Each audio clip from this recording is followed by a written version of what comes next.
BA fifth semester English literature के paper 2 का 2024-25 exam के लिए न्यू मॉडल पेपर मैं आज की इस वीडियो में लेकर आ गई हूँ। तो आप लोग भी अगर 2024-25 में इंग्लिश लिटरेचर का एग्जाम देने वाले हैं तो पेपर 1 एंड पेपर 2 का मॉडल पेपर मैं डिस्कस कर रही हूँ। पेपर 1 का मैंने कर दिया है। आज की इस वीडियो में पेपर 2 का मॉडल पेपर देखने वाले हैं जो 2025 की परीक्षा में आपसे पूछा जाने वाला है। अगर अभी तक आपने कुछ भी नहीं पढ़ा है तो आपके लिए यह वीडियो वेरी इंपॉर्टेंट होगी, क्योंकि इसमें मैं section A, B and section C तीनों के लिए मोस्ट इंपॉर्टेंट क्वेश्चन बताने वाली हूँ और इनका आंसर भी आपको हमारे ही चैनल पे मिल जाएगा। क्योंकि इंग्लिश लिटरेचर के पेपर 1 एंड पेपर 2 की फुल क्लास यानी 1 से लेकर 8 तक की यूनिट्स मैंने कंप्लीट करा दी है, वो भी नोट्स के साथ। तो आपके लिए तो मज़े की बात है कि आपको पूरा नोट्स भी सक्सेस मास्टर पॉइंट पर बिल्कुल फ्री में मिल रहा है। तो आप प्लेलिस्ट में जाकर वीडियो को चेक करके सभी के आंसर को निकालकर स्क्रीनशॉट करके एग्जाम में जाकर अपने आंसर को लिख दीजिएगा। तो चलिए उन क्वेश्चन को पहले देख लेते हैं जिनका आंसर आपको तैयार करना है। तो जैसा कि आप जानते हैं कि पेपर 2 का टाइटल है British, American and Indian popular fiction. तो चलिए स्टार्ट करते हैं वीडियो। सेक्शन ए में होगा आपका very short answer type question, यानी कि लघु, शॉर्ट, वेरी शॉर्ट होगा। 10 क्वेश्चन आपके सेक्शन ए में दिए जाते हैं, सभी के आंसर आपको 50 वर्ड्स में लिखने होते हैं। तो 10 इंपॉर्टेंट क्वेश्चन बताऊंगी सेक्शन ए के लिए और यही आपके एग्जाम में आने वाला है। इससे बाहर आपके सेक्शन ए में नहीं आएगा कुछ भी। फर्स्ट इंपॉर्टेंट क्वेश्चन है write A note on plot. Plot पर नोट लिखिए। तो प्लॉट क्या है? सीक्वेंस ऑफ इंसिडेंट होता है नॉवेल में, स्टोरी में, प्ले में, किसी भी चीज़ में। तो प्लॉट को मैंने इतने अच्छे से समझाया है कि आप एक बार क्लास तो कीजिएगा, प्लेलिस्ट को चेक करके यूनिट नंबर 1 तो पढ़िएगा, तो आपको बहुत अच्छे से समझ आ जाएगा और फुल आंसर भी आपको उसी वीडियो में मिल जाएगा। मोस्ट इम्पॉर्टेंट है, 100% आना ही आना है प्लॉट को। नेक्स्ट इंपॉर्टेंट क्वेश्चन है what is narrative technique. Narrative technique वाला क्वेश्चन इस तरीके से भी पूछता है कि define narrative technique, what do you understand by narrative technique. मतलब क्वेश्चन कई तरीके से पूछ सकता है, बस आपके दिमाग में होना चाहिए कि किस किस तरीके से क्वेश्चन पूछ सकता है, बाकी आंसर तो सेम होगा। तो नरेटिव टेक्निक भी मैंने करा दिया है, तो आप इसको भी देख लीजिएगा। यूनिट नंबर 1 में ये भी मैंने आपका करवा दिया है। नेक्स्ट मोस्ट इंपॉर्टेंट क्वेश्चन है define picaresque novel. Picaresque novel आपको पढ़ना है यूनिट नंबर 2 में, और यूनिट नंबर 2 को मैंने 2 पार्ट में अपलोड किया है। तो पिकारेस्क नॉवेल, जितने भी नॉवेल यूनिट नंबर 2 में है मैंने पढ़ा दिया है, तो आप उसमें से पिकारेस्क नॉवेल, गोथिक नॉवेल, इन सभी नॉवेल्स को तैयार कर लीजिएगा। नेक्स्ट है what do you know about Gothic novel. जैसा कि मैंने कहा आप गोथिक नॉवेल को भी तैयार कीजिएगा, तो मैंने उसको भी समझा कर पढ़ा दिया है। तो आपके लिए बहुत अच्छा है कि सब आंसर आपको सक्सेस मास्टर पॉइंट प्रोवाइड करा रहा है। मोस्ट इंपॉर्टेंट क्वेश्चन है व्हाट इज मेटा फिक्शन। ये 50% इंपॉर्टेंट है, तो इसको भी देख लीजिएगा। क्वेश्चन नंबर 6 है what is the role of Sydney Carter. Sydney Carter का रोल क्या है? देखो आपके यूनिट नंबर 4 में एक ब्रिटिश फिक्शन है, चार्ल्स डिकेंस ने उस फिक्शन को लिखा है। फिक्शन है आपका ए टेल ऑफ 2 सिटीज़, यानी 2 शहरों की कहानी। उसमें 2 शहर कौन से हैं? एक फ्रांस है और एक कौन सा है? लंदन है। तो फ्रांस और इंग्लैंड 2 शहरों की कहानी है ना, फ्रांस और इंग्लैंड के बारे में बताया जा रहा है इसमें। तो पेरिस होता है एक शहर लंदन होता है, याद रखिएगा। तो फ्रेंच रिवोल्यूशन से रिलेटेड इसमें स्टोरी है पूरी, ए टेल ऑफ 2 सिटीज़ में। और सिडनी कार्टर हीरो है प्ले का, मतलब कि इस नॉवेल का। तो मैंने पढ़ा दिया इसका क्या रोल होता है। ये जिस लड़की से प्यार करता है लूसी से, उसके लिए अपनी लाइफ, अपने जीवन को सेक्रीफाइस कर देता है। तो प्ले मैंने पढ़ा दिया है, आप देख लीजिएगा। प्ले से जितने भी इंपॉर्टेंट क्वेश्चन आपके सिलेबस में हैं उन पर मैंने वीडियोस अपलोड कर दिए, मतलब एक पूरी सेपरेट वीडियो मैंने अपलोड की है इंपॉर्टेंट क्वेश्चन आंसर पर, ए टेल ऑफ 2 सिटीज़ का।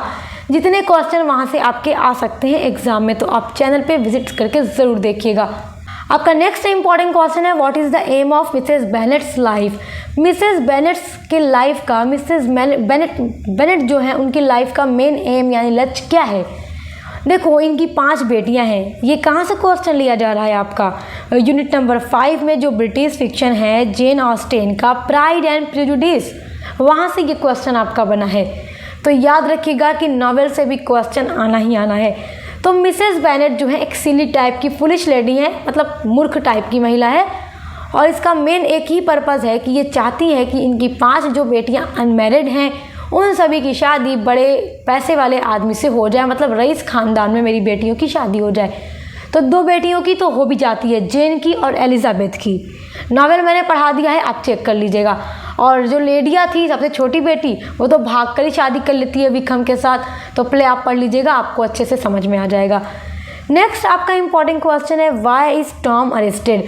टॉम अरेस्ट क्यों होता है, ये क्वेश्चन भी आप तैयार कर लीजिएगा। नेक्स्ट इंपॉर्टेंट क्वेश्चन है, who is mister Collins. Mister Collins कौन है। तो अब आपको यहाँ पे ज़रूरी है कि आपके सिलेबस में जितने भी नावल हैं उनमें जितने भी कैरेक्टर्स हैं आप उनके नाम को कहीं नोट कर लीजिए हमारी वीडियोस को देख करके। मिस्टर कॉलिंस जो है ये प्राइड एंड प्रेजुडिस नावल में एक कैरेक्टर है। मिस्टर बेनेट का ये कज़िन है जो एलिज़ाबेथ से शादी करना चाहता था, लेकिन एलिज़ाबेथ ने इसे रिजेक्ट कर दिया, तो ये एलिज़ाबेथ की फ्रेंड से शादी करता है, तो वही है मिस्टर कॉलिंस। चलिए नेक्स्ट आपका इंपॉर्टेंट क्वेश्चन है, what do you mean by epistolary novel. तो एपिस्टोलरी नावल क्या होता है, ये एक लेटर की फॉर्म में लिखा जाता है। तो ये 10 इंपॉर्टेंट क्वेश्चन हैं आपके सेक्शन ए के लिए, इनको तैयार कर लीजिएगा। सभी के आंसर आपको हमारे चैनल की प्लेलिस्ट में मिल जाएगा। चलिए सेक्शन बी देखते हैं। आपके पेपर में जो सेक्शन बी होगा वो होगा शॉर्ट आंसर टाइप क्वेश्चन, जिसमें आपको 8 क्वेश्चन दिए जाएंगे और आपसे कहा जाएगा attempt any 5 question, give answer of each question in 200 words, यानी 200 वर्ड्स में आपको आंसर लिखना होगा हर एक क्वेश्चन का। तो फर्स्ट इंपॉर्टेंट क्वेश्चन है, write a short note on characterization in the novel. Novel के कैरेक्टराइजेशन पर एक शॉर्ट नोट लिखिए। तो कैरेक्टराइजेशन को मैंने यूनिट नंबर 1 में ही पढ़ा दिया है, जिसमें आपको लिटरेरी टर्म्स पढ़ना है, तो वहाँ से आप कैरेक्टराइजेशन को तैयार कर लीजिएगा। देखो कैरेक्टराइजेशन का मतलब क्या है, नावल में अगर आप नावल पढ़ रहे हैं उसमें कोई कैरेक्टर्स ना हो तो क्या नावल को आप सोच सकते हैं, इमेजिन कर सकते हैं? बिल्कुल नहीं कर सकते। जब भी कोई राइटर नावल लिखता है तो उसमें कैरेक्टर्स होते हैं, जैसे कि आपने प्राइड एंड प्रेजुडिस पढ़ा, उसमें आपने देखा जेन है, एलिज़ाबेथ है, डर्सी है, बिंगले है, उसकी सिस्टर्स हैं, बहुत सारे कैरेक्टर्स हैं उसमें। उसके अलावा आपने जितना भी नावल पढ़ा, ए टेल ऑफ 2 सिटीज़ पढ़ा, डॉलर बहू पढ़ा, द वाइट टाइगर पढ़ा, मतलब अलग अलग से जितने भी नावल्स आपने पढ़े अपने सिलेबस में सभी में आपने कैरेक्टर्स देखे, सबके अलग अलग रोल देखे, तो वही होता है नावल में कैरेक्टराइजेशन। तो वही आपको लिखना है, आप इसको बनाकर भी लिख सकते हैं, वैसे मैंने पढ़ा दिया तो आप पढ़ लीजिएगा। नेक्स्ट आपका इंपॉर्टेंट क्वेश्चन है जो 100% पूछा जाएगा, वो है write A note on the domestic novel. Unit number 2 के पार्ट 2 में मैंने डोमेस्टिक नावल को कवर किया है, तो आप देख लीजिएगा, क्योंकि मोस्ट इम्पॉर्टेंट है। इस वीडियो का हर एक क्वेश्चन 100% पेपर में आने वाला है, इससे बाहर कुछ नहीं आएगा, ये बात एकदम लिख लीजिएगा।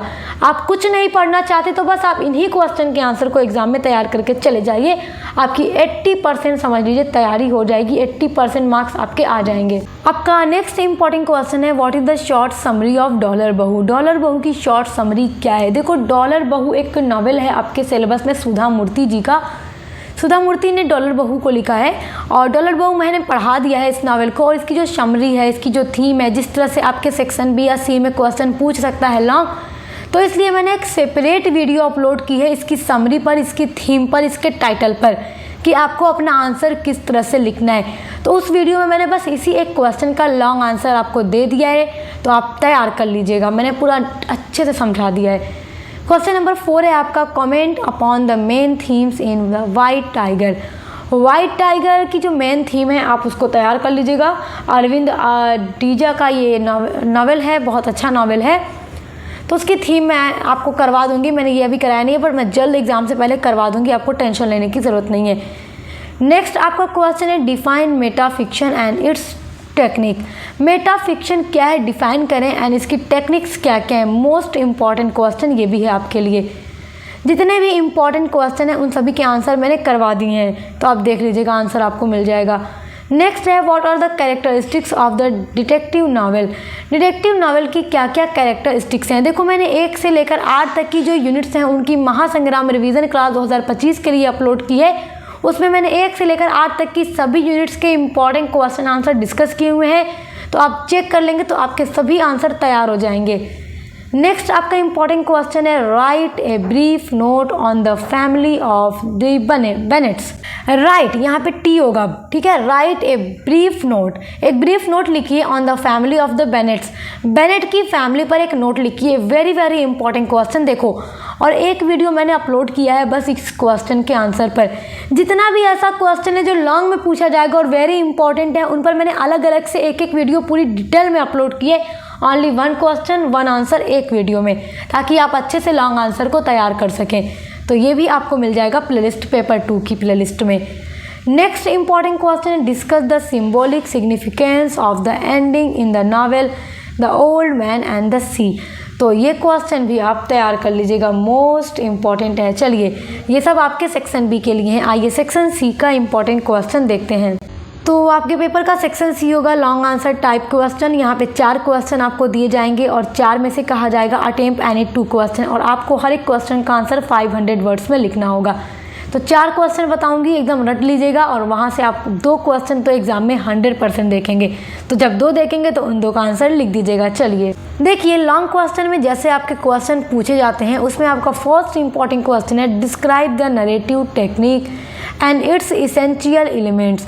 इसका जो इसेंशियल एलिमेंट है वो भी तैयार कर लीजिएगा। नेक्स्ट आपका इंपॉर्टेंट क्वेश्चन है, what is regional novel. Regional novel पर भी मैंने वीडियो अपलोड कर दी है, यूनिट नंबर 2 में पढ़ा दिया है। Write A note on it, इस पर एक नोट लिखिए। तो 500 वर्ड्स में नोट्स आपको लिखना होगा।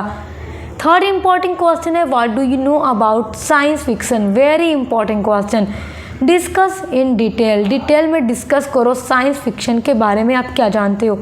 तो इसको दम रट लीजिएगा। नेक्स्ट इंपॉर्टेंट क्वेश्चन है, comment on the development of the plot of a tale of 2 cities. A tale of 2 cities novel मैंने पढ़ा दिया है, इससे जितने भी इंपॉर्टेंट क्वेश्चन आंसर हैं वो मैंने करवा दिया है। तो आप तैयार कर लीजिएगा। आपके सेक्शन ए, बी एंड सी तीनों के लिए मैंने मोस्ट इंपॉर्टेंट क्वेश्चन एग्जाम 2024-25 के लिए बता दिया है। सभी के आंसर के लिए डिस्क्रिप्शन बॉक्स में दी गई लिंक पर विजिट करके सभी के आंसर को तैयार करके एग्जाम में चले जाइए। तो हम मिलते हैं नेक्स्ट वीडियो के साथ।